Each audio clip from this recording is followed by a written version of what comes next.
c'est que là, les chiffres sont tombés et en fait, dans le monde, la production d'électricité d'origine nucléaire est passée derrière la production des énergies de l'électricité par les énergies renouvelables.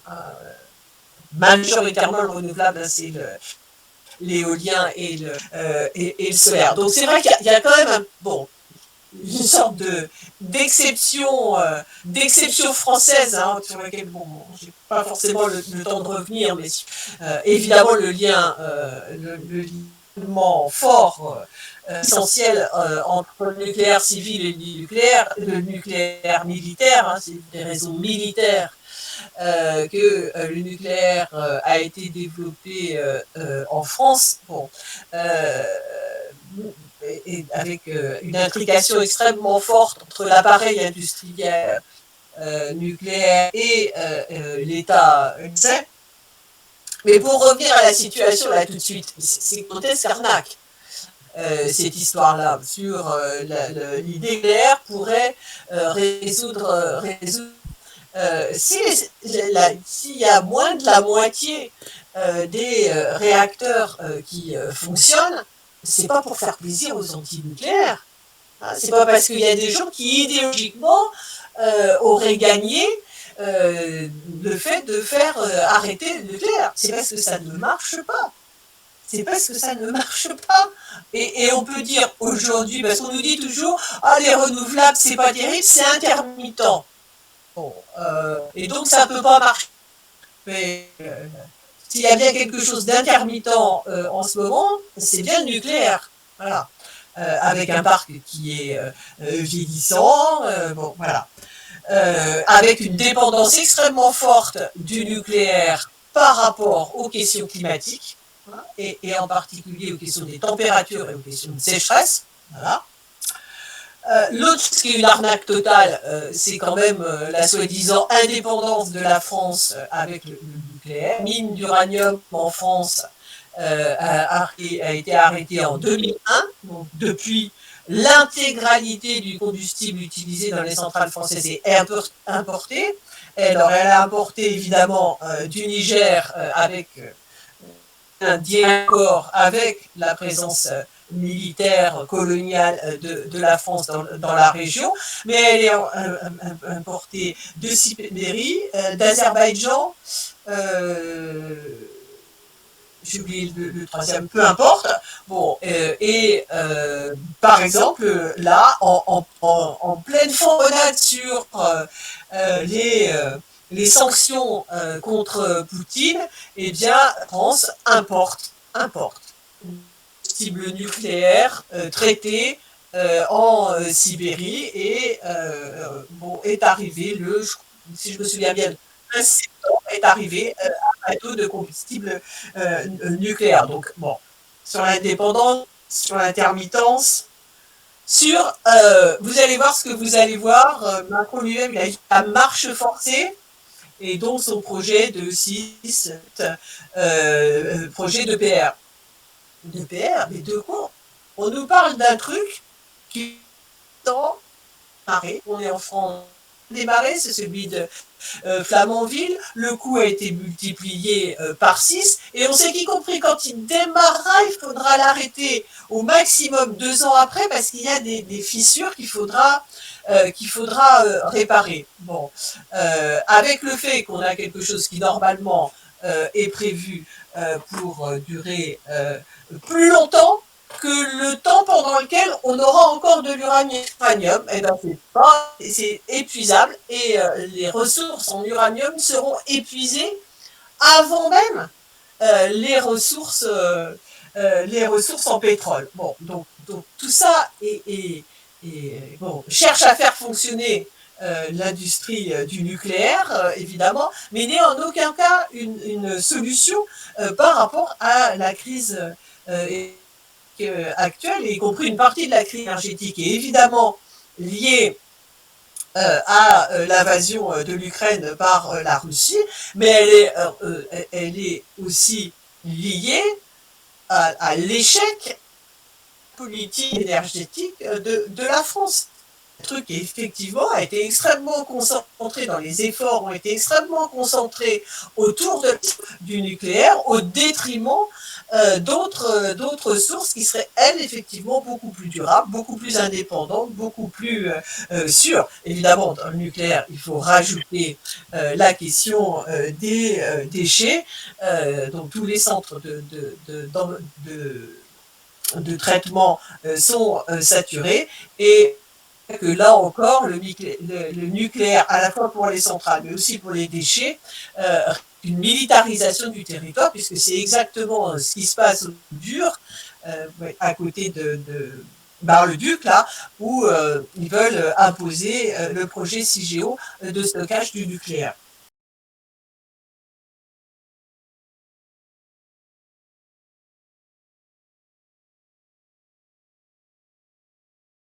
Sur la question de l'énergie, alors, je crois malgré tout qu'il faut qu'on essaye de penser notre programme et que le transport est à un coût, hein, et que du coup il faut être assez prudent avec ça. Et donc je dirais essayer de décentraliser autant que possible, coordonner autant que nécessaire. Bon, donc on peut envisager, je pense, des mécanismes comme ça d'équilibrage, de compensation, etc. Sur toute une série de choses, mais y compris sur la production électrique de base. Enfin, bon, je pense qu'on peut tout à fait envisager et privilégier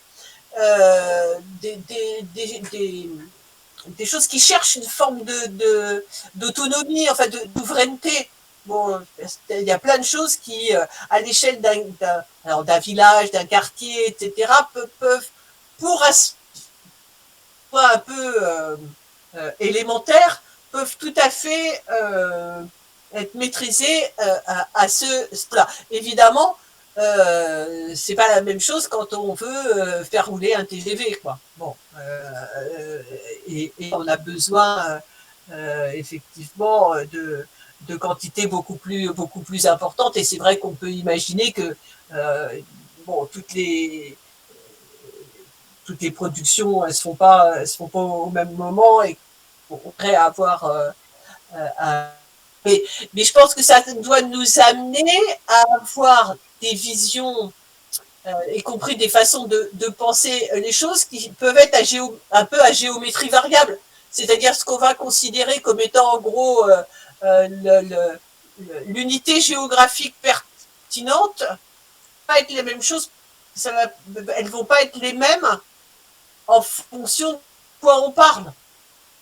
Hein, voilà, donc et donc du coup je pense que c'est une antidote assez forte au féminisme et au nationalisme, de prendre conscience des choses qu'on peut gérer localement, et puis finalement c'est mieux de le faire comme ça parce qu'on maîtrise, mais que fondamentalement on appartient au même monde et voilà,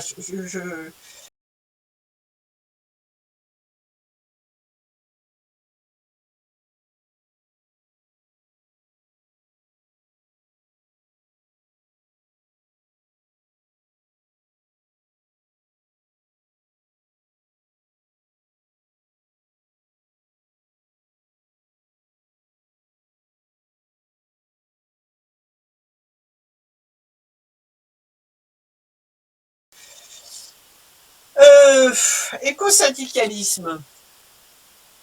Euh, alors, bon, je pense qu'il y a de plus en plus de gens qui essayent de travailler dans ce sens-là. Bon, alors, moi, je ne travaille plus. Passé une grande partie de mon professionnelle à travailler chimique, dans l'industrie des engrais chimiques, dans une entreprise qui ne s'appelait plus AZF pour des raisons évidentes, mais qui, dans une usine qui était exactement la même que l'usine de Toulouse qui a explosé en 2001. et donc, je pense que on ne pouvait pas, enfin, comment dire, je ne pense pas qu'on puisse faire de syndicalisme lutte de classe dans une autre de cette nature-là en étant pas en même temps un petit peu éco-socialiste, hein, ou éco-syndicaliste. C'est-à-dire que si on, enfin, une des portes d'entrée dans c'est, me semble-t-il, la question de la protection et de la santé des salariés, c'est-à-dire de que la prise de conscience du fait que ce qui est produit est toxique, dangereux, etc. Ça commence par le fait d'avoir conscience de comment on y est confronté aux travailleurs en tant que salarié. Bon, mais il y a une vraie difficulté qui est liée à la peur de perdre son emploi, et c'est à dénoncer un problème de sécurité, un problème de toxicité, un problème de trucs dangereux, etc. On se fait répondre, mais tu vas faire fermer la boîte. Donc, bon, mais de la même façon que quand on demande des augmentations de salaire, mais vous voulez nous ruiner, mais vous voulez la fin de l'entreprise, etc. Bon, ça, c'est des choses auxquelles les syndicalistes sont un petit peu habitués. Bon, après, je crois que ce qui change dans un certain nombre de ces industries, c'est comment dire, d'être solidaire de ses frères et sœurs de classe dans le monde et autour de l'usine, et pas de son patron ou de son entreprise. Pourquoi? C'est bizarre de dire comme ça, mais pour dire les choses, l'expérience que j'ai de l'explosion de Toulouse, de l'explosion d'AZF, c'est la façon dont, alors là, l'entreprise appartenait à Total, et donc c'était les capacités de gestion des salariés, de gestion de la communication et de manipulation à l'échelle du groupe.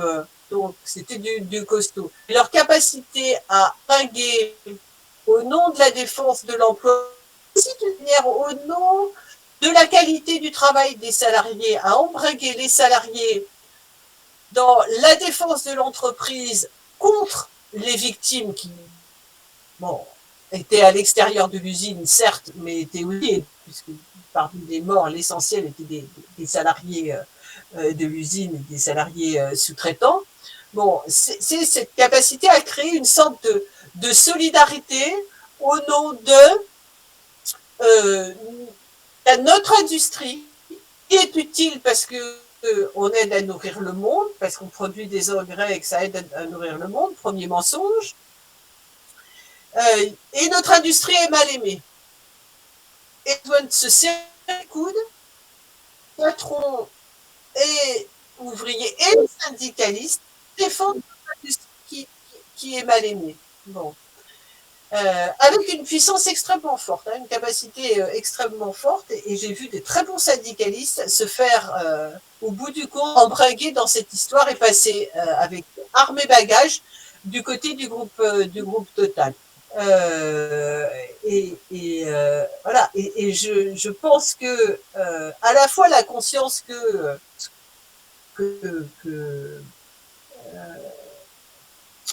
comment dire, du danger, de la nocivité de la production, et aussi une certaine conception du syndicalisme qui est que le syndicalisme, c'est pas seulement la défense des ouvriers, ouvrières, des travailleurs, travailleuses à l'intérieur de l'entreprise. C'est une tâche qui est beaucoup plus liée, beaucoup plus globale, d'émancipation.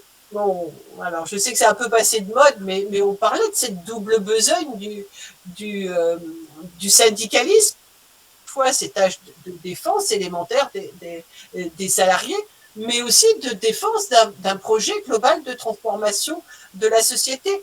l'écosyndicalisme, c'est ça, c'est retrouver aussi un syndicalisme qui soit porteur de tout ça. Et aujourd'hui, un projet émancipateur ne peut être que, alors moi je dis éco-socialiste, mais ne peut qu'avoir une dimension de prise en charge de l'écologie. Alors bon, après voilà, je crois que faire est extrêmement lié à la puissance de la mobilisation qu'il y a à l'extérieur de l'entreprise. Je pense que c'est ça qui peut expliquer, par exemple, enfin, une des prises de position, je dirais, éco-syndicaliste la plus remarquable que j'ai connue, c'est de la CGT Vinci par rapport à Notre-Dame-des-Landes, hein, qui était un truc mais remarquable, remarquable, qui est lié, je pense, à la qualité de la puissance de la mobilisation qu'il y avait à Notre-Dame-des-Landes. Parce que les choses, elles sont pas étanches, quoi. Hein, et que ça se joue comme ça.